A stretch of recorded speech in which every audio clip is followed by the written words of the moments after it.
That 1,000 times. Grayson Holland, what a huge play by him. Really proud.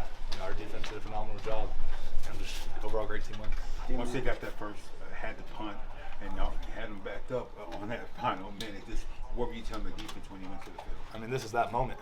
We practiced that 1,000 times, and you're covered.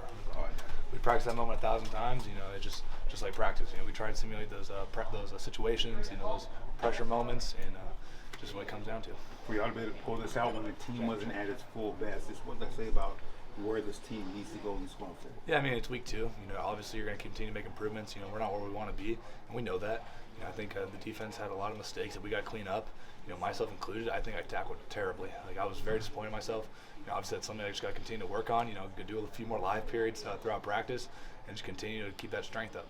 How hard is it when the offense is struggling and you guys are out there for 35, 36, 37 minutes at a time?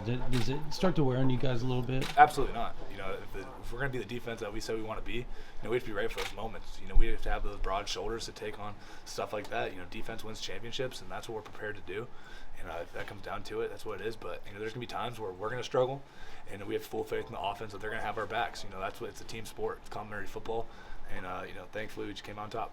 Danny, is there a balance between taking this as a wake-up call but not panicking? Maybe.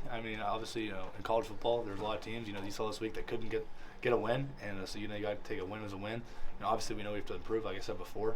Obviously, you're going to get exposed, you're going to get scarred up. I think on both sides of the ball that happened, and we just know that we just have to get better every single day. Can be said about Grayson again, coming up with a big play. Yeah, I talked about this earlier on radio. That's a player who's really just put in his time and effort, and he's finally seeing the fruits of his labor. It's a guy who came in, kind of a little goofier guy, lighthearted, and he's really matured. He's a guy that's come in here, really taking on a leadership role. I'm really proud of him, man. That's a guy, him and my old roommate, KG, were always over, so just kind of see him grow, I'm really proud of him. We were joking about it at practice the other day, just how if I have a question about what the D-line's doing, I can go to him. It's someone, him, Dom, Jay, and DT, those guys have just matured, man. They've really, learned the kind of what they're doing, learned the technique, and they have it down soundly. Can you describe that play from your perspective, the safety? Yeah, we were in a cover 2. Obviously I had a strong safety fit inside of me, so they were doing like a stretch or something, so I was be ready to lever it. Grace did a phenomenal job, great knockback, and then just made a terrific play.